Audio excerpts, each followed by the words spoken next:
Welcome back, guys. On today's show, get ready for a new male contraception and which is more illegal, face tats or glitter dust. And Chris Brown helps the Chinese launch a new sun into its own orbit. And also, what happens when your online business puts you in the hospital. All this and much, much more will be discussed here on Deacon Live. How are you? How are things? How are things going? Are you doing okay? Are you still hanging in there? Are you still following your new year, new me type bullshit that everyone does?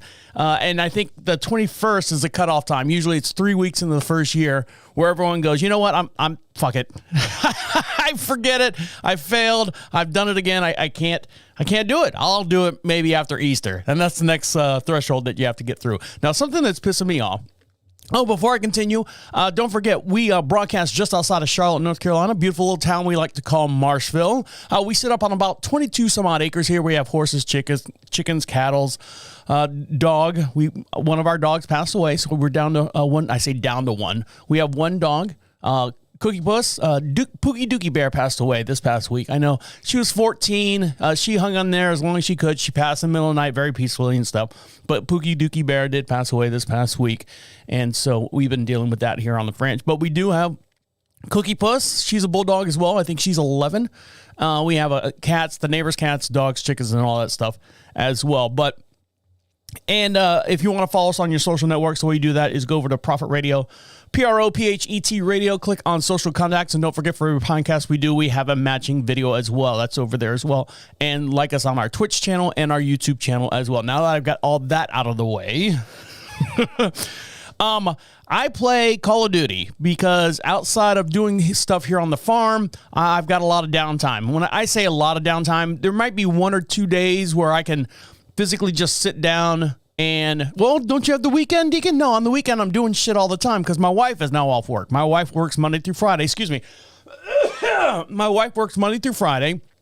And then on Saturday, we like to do stuff here on the property, on the what we call the franch, which for those new listeners out there is part farm, part ranch. So we kind of combined it, made it a franch.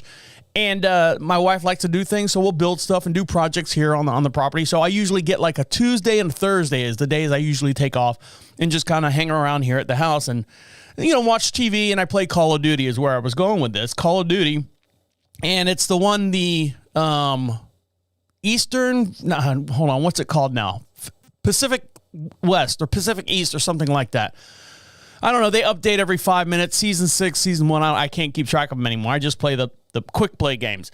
And what's happening for those gamers out there, the game locks up on me when I'm playing online and stuff, and it drives me crazy. I can get through 3 or 4 different maps and stuff, and, I'm usually on top. Thank you very much. You can follow me if you want.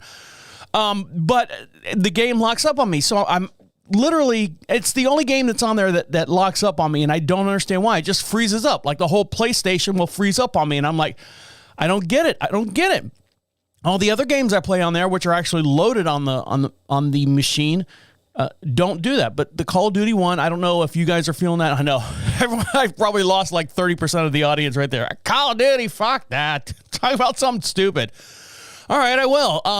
Every night when I go to bed, I feel like I'm dying. How about that? Now, you guys know that, by the way, thank you for all the birthday wishes and everything. But last week I had a birthday, and it's one of those things where, okay, you're getting older, you take care of yourself a little bit better.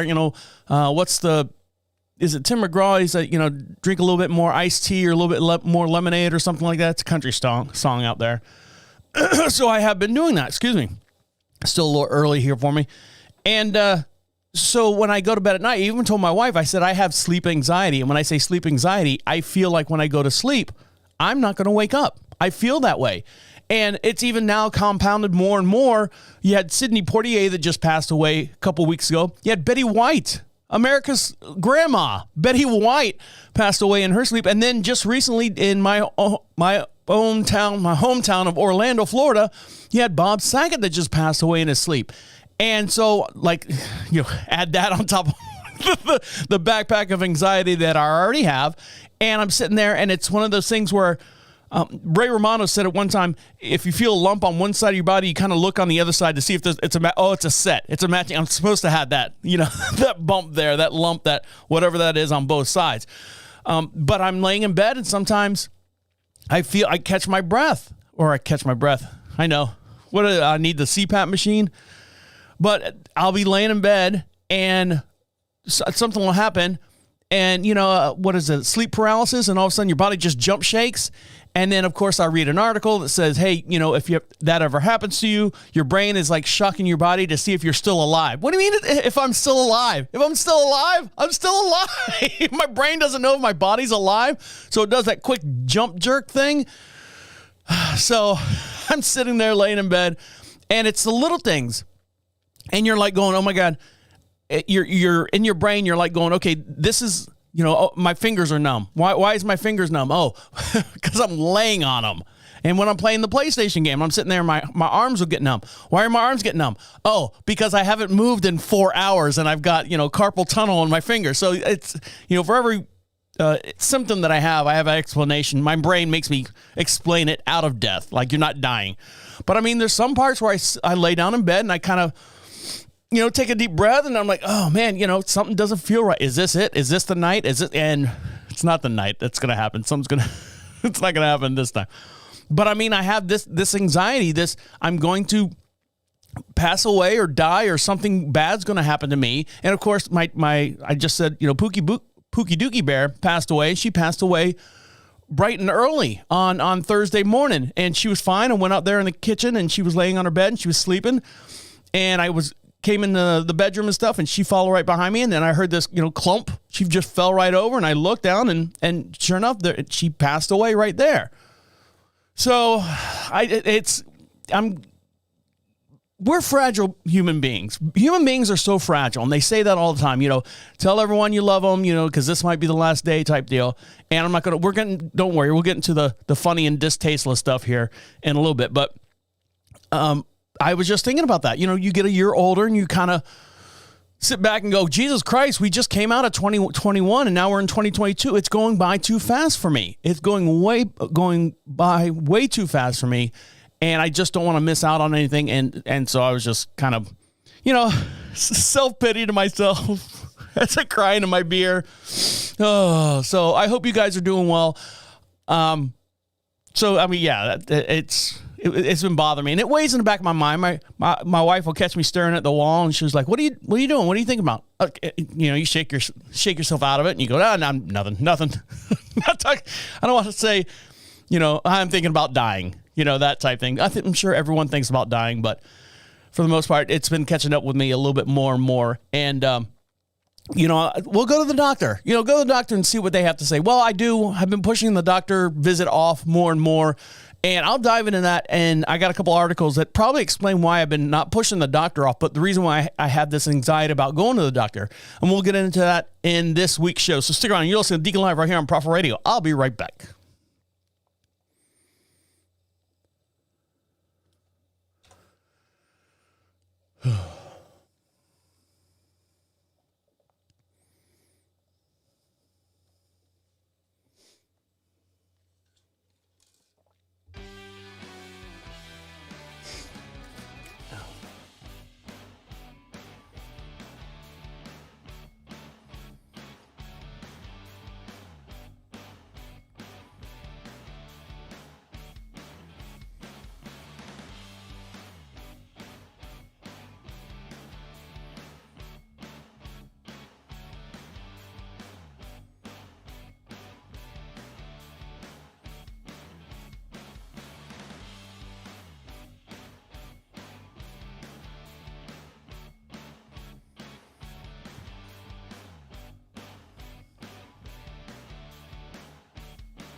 Welcome back to Deacon Live. You want something for free? Of course you do. Everyone wants something for free. The way you get something for free from us is go over to Prophet Radio, Prophet Radio. Click on the podcast section, and you'll see a little thing right there. It shows all the different podcasts that's involved on the station. We have a new podcast up there called Equine Dynamics with Mike Stein, hosted by myself. It's every Monday for all you horse lovers and people that just enjoy riding horses. He's a A+ #1 farrier. He's got an alphabet soup of credentials and stuff. He's been doing it for God knows how many years. And so he came to me. He's like, I'd like for you to produce a podcast. We can talk about horse stuff all day long. I'm like, that's fine. We have horses here on the property. So that's a new podcast that we're doing. It's a little 30-minute show. I say it's a little 30-minute show, but it's packed full of information and it's interesting. I try to make it as entertaining as possible, and that's equine dynamics. And while you're over there, get yourself something for free on the podcast section and fill out the little form there. We got stickers, we got magnets, we got buttons, we got all this stuff to just say thank you guys for listening to us. Now, I was talking about going to the doctor's office, and there's an anxiety thing that I have. Not that I love the doctor. I don't mind going to the doctor one bit. But when the doctor says, your blood pressure is getting a little bit high, you could be type 1, type 2. I forget what the difference is, type 1, type 2 diabetes. But you're getting close to it. So you need to, watch your weight and change your diet and all that stuff. So I know the last couple of times I've been trying, but it's so hard. So hard because you go into Thanksgiving, you go into Christmas, you go into New Year's Eve, and you're just shoving everything in your mouth. And then you got Halloween before that, and you're just shoving everything in your mouth. It starts even before Halloween. The first week of October, the Halloween candy's out. Well, I'll buy this 150 pack of candy for the kids, and then that 150 pack goes away, and it's not even Halloween yet, and you're like, all right, well, I'll go out and buy another 150 pack of candy, and the cycle repeats. So, I had a doctor's appointment, I think the first or the week right before Thanksgiving. I'm like, no, sorry, I'm sorry, I haven't lost any weight. I've changed my diet, but I haven't, I'm scared to go there because I know she's going to say you haven't lost any weight. You probably put on 2 or 3 pounds. Well, right now, people are getting these little cards that say, please don't weigh me. These cards help patients to avoid triggers at the doctor's office. Everything's a trigger when I don't want to hear this, and I get triggered with this, and this word bothers me, and that color bothers me, and this type of weather bothers me, all that stuff. Now, when Donovan, went to her annual physical last month, things were a little bit different for her. For one thing, she recently started going to a new office where she felt more heard than the previous appointments. You go to your doctor's like, I don't know if this doctor's paying attention to me like I do with mine. So now she's got this card that says, please do not weigh me unless it's really, really a medical necessary. For Donovan, who has an eating disorder, has been routinely weighed at the doctor's offices and always been a bunch of unnecessary stress. Can you imagine that? You're going there and and that's the thing. So they're giving out these cards that you could say, please don't weigh me because I already have anxiety about going to the doctor's office. I know I haven't lost weight. I know I haven't done all this stuff. So they have these cards where technically they don't need to weigh you, I guess, unless something drastically has changed in your diet and stuff. But now, armed with one of these cards, Donovan met with her doctor knowing that she wouldn't have to be weighed, and she's more likely to go in and actually take care of the problem from the inside out. And so if you don't want to be weighed, is that going to be a new thing that's going to come down in the doctor's office? No, I don't want to be weighed. Nope. I don't want to be weighed. I know women do that all the time. No, I don't. No, we don't need to step on the scale, honey. I know exactly how much I weigh. I've weighed the same since high school, Oh, really? You weigh 120 pounds or 115 pounds, and you're walking in here with, a size 30 dress on or something. I don't know. I'm just making shit up there. But, so there's a card coming out, or you can, I guess, ask politely, please, I don't want to be weighed. It's very, very, it drives me insane. It drives my anxiety to go up through the roof. Now, something that's driven this woman her anxiety to go up through the roof, she has been hospitalized because she sells stuff online. Now, what she's selling online kind of put her in the hospital, but indirectly. A woman makes $50,000 a week. Are you hearing me? $50,000 a week by doing what? Well, if you said selling farts, you were right on the money, literally. In this story, former reality TV star and it's former this and former that. This woman right here, Steph Motto, has announced she's retiring from her $50,000 a week job selling her farts in a jar. This 31-year-old Connecticut native has proclaimed a farterpreneur. Oh, come on, please. She has earned a little over $200,000 in her endeavors, selling her jarred toots for $1,000 per bottle. Now, you say, well, what put her in the hospital? Well, she was complaining about stomach pains and anxiety. And so she got rushed to the hospital thinking that she was having a heart attack. Come to find out, she had really, really bad gas pains. And the doctor says, well, what are you doing for your diet? Oh, she said, just a little bit. I try some new recipes every day. I eat black bean salad, onions, ham, peppers, omelets. I make a great protein smoothie with a lot of bananas. I think certain foods smell better, make farts smell better. So sometimes I eat cabbage and eggs and so on and so forth. But what happened was, because of her diet, she thought she was having a stroke, and these were her final moments. She was overdoing it. Her diet has actually led her to have these bad gastral pains, and she could not die from it, but very intense pains. She was advised to change her diet and take gas suppressant medication, which effectively, canceled her business as far as farting in a jar. So now she's selling fart in the jar NFTs. There's a way to make some money out there. You can fart in a jar, or you can make NFTs. But yeah, Steph Motto from Connecticut was selling farts in a jar. $1,000 to fart in a... I will fart in your face for $50. I'm just saying, if you guys want me... I know, I'm getting real... There goes the other 30% of the audience. Oh, sorry, guys. Get over it. It's a fun podcast, but that's what we try to do. Now, not to bring you down on a darker note, over in Brazil, Brazil is one of the, it's a big a tourist destination, if anything. Beautiful landscape. You've got all the crystal clear blue waters. You've got these huge mountainsides that are just beautiful with foliage and everything. Unfortunately, it wasn't a great day for these people that are out on the lake in Brazil when half the mountain collapsed. So if you're watching this podcast, for every podcast we do, we have matching video as well. And you can see this video in real time as we're talking about it here on the show. Go over to prophetradio.com, click on DeaconLive. So here's the video. You can see it. Let me turn this up so everyone can hear it. We can all be friends. Here we go. Hold on.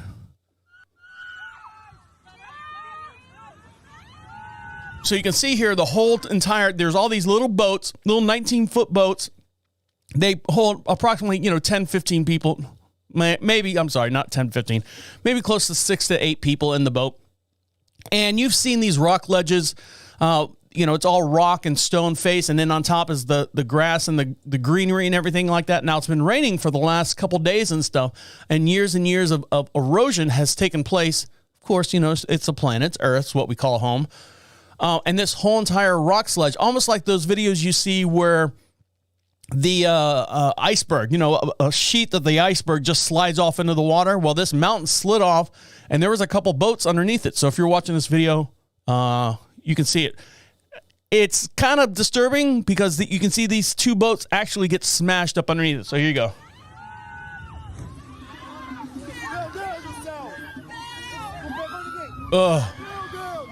You just don't know. At least 10 people died after a cliff in Brazil collapsed into the lake.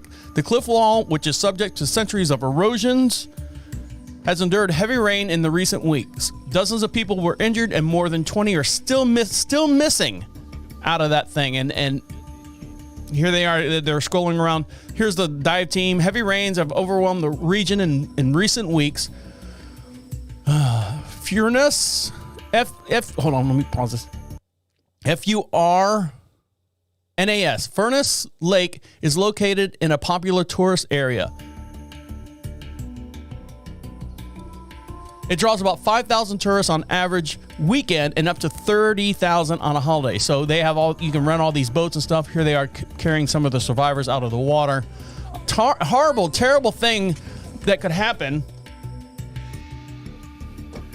during. You're just out there looking at the mountain and enjoying yourself out there, and all of a sudden half of it just slides off, and unfortunately 10 people passed away. All right, when we come back, What did China find out? Remember they had that rover on what was it, the moon?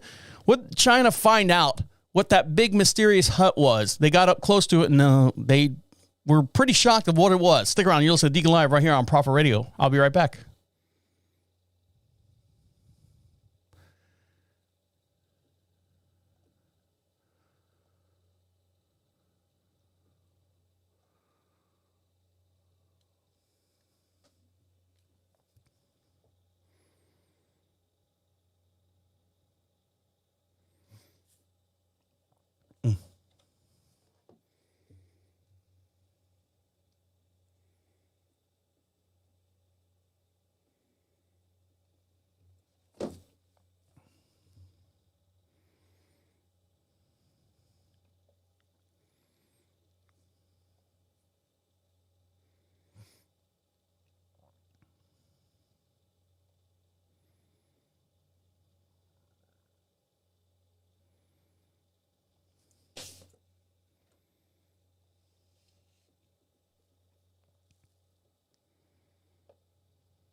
Hello, Travis. How are you? Hello.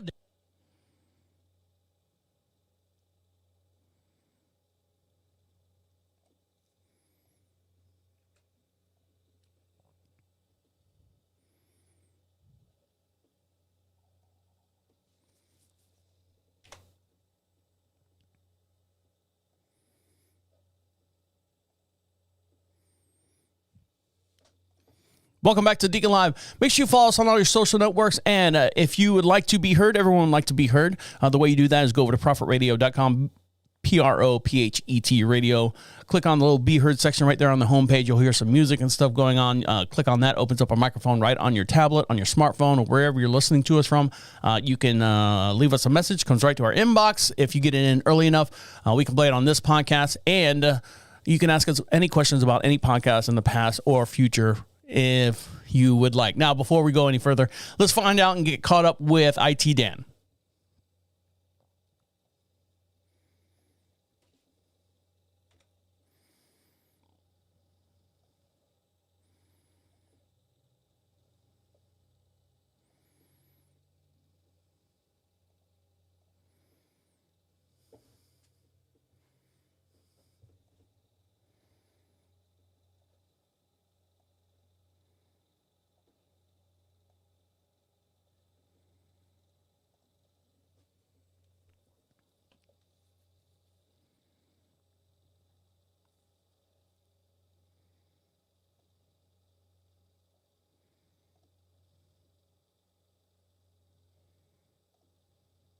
Yeah, and then to North Carolina. But I don't know if it's halfway back to where I came from, but... Well, I think they call you a dingle-dangle. Yes, a dingleberry.